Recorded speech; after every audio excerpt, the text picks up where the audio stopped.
Hi, Bruce from Safari. We're out on the water again and we're gathering more data for our training model for Rangemaster AI. So let me explain the role of the training data. In theory, the number of hours that we need is about 1,500 hours on the water, gathering data, different boats, different conditions. And if you cost that out at $300 an hour for two people on the water and the cost of the boat, then we're looking at $450,000. The cost of training the model is far, far higher than the cost of building the PCB and writing the software and doing the whole design and putting the integrated sensors in. We had to find a clever and inventive way of reducing the number of hours to train the model. We designed the board so that it has a modem, it has an eSIM on it, and it's continually putting data up into the cloud, and it'll put it up there at a rate 5 hertz. And from that data, we can then pass it and run it through a model fit program, a filter, Kalman filter, other filters, and get it into some shape that we can then use to build the neurons with. We've designed it for 32 neurons to start with, and then through the training, we see which of those neurons and the calculations are getting closer. And then TensorFlow is a software program that then runs over that and calculates what it thinks is the best predictive outcome. Training of the model is the most important part, and the feature set that we have on this boat is 50 features, and it's made up of data from the GPS sensor, which is speed and location, boat motor data, which is RPM, and we're also bringing on board the power that the motor thinks it's using. Then we have the battery, which is the power plus the remaining energy in the battery. So we need a very, very good CAN-based BMS in the battery to read that from. We're also reading temperatures and alarms. They're not part of the feature set though. Then we've got the IMU device that's measuring the gyro in 3 axes. So it's measuring acceleration, deceleration in every axis. And then the last item that we're measuring here is the sound. And the microphone on the board is very good, and it's taking a sound signature across 20 different frequencies.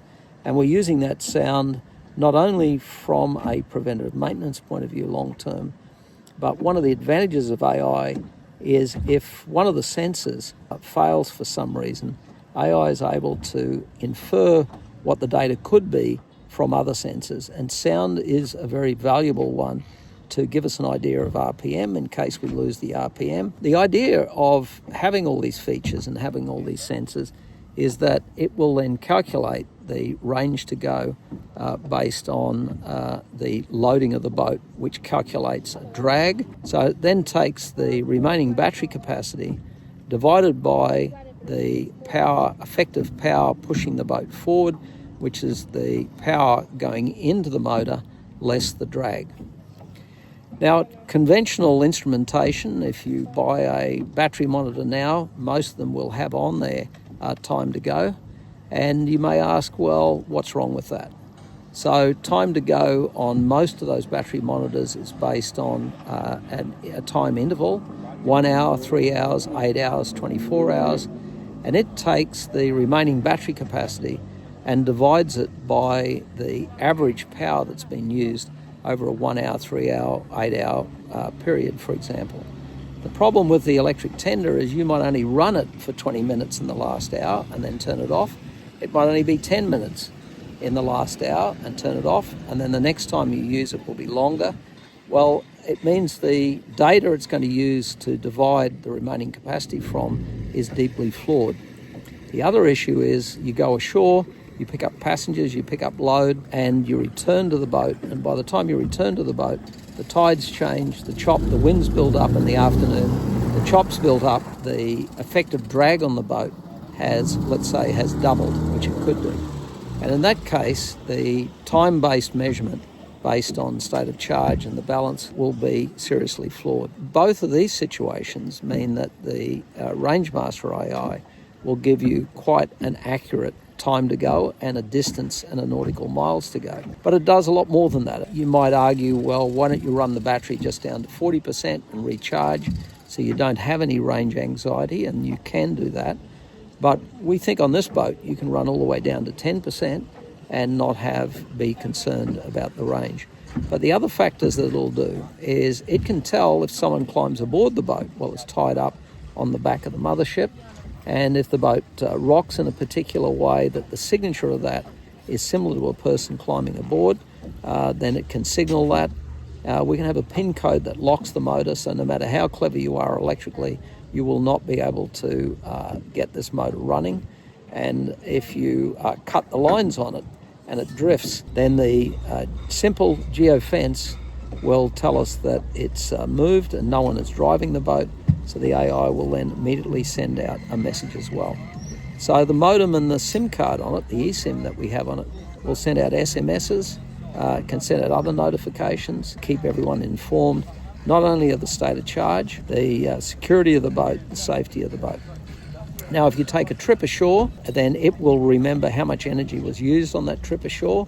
As you return to the mothership, then it will give you an indication of what speed you need to run at in order to get the best range, preserve the energy, and get back in the event of the high tide, higher load that I talked about before.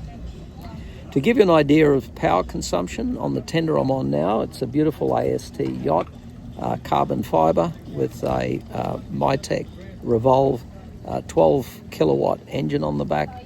At 4 knots, it's using 768 watts. At 16 knots, which is up on the plane, it's using 11.7 kilowatts. So for 4 times the speed, it's using 16 times the power.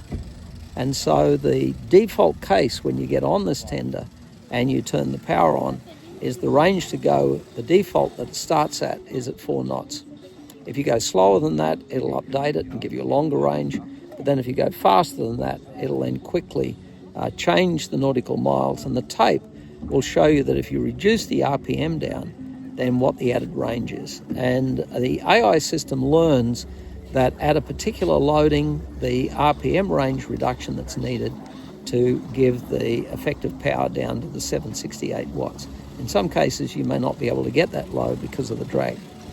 So that's a overall recap on AI, the challenges, the cost, the benefits, and of course, if we go into autonomous tenders, which I think will be with us within the year, then the electric tender with the Rangemaster AI will be just totally invaluable, as the steering on this boat is CAN. The electric winch for the front going down, dropping the anchor over the board, can all be run by one of the Safari Star devices easily, and all controlled on CAN. So the tender is able to be completely controlled remotely, and then it's a matter of following the protocols, the compliance, to make sure that it's in accordance with the autonomous code. That will definitely happen, and then it will be a workhorse for boats. So rather than you being a slave to the tender, it will be a workhorse for you. I've got to say, how good's that?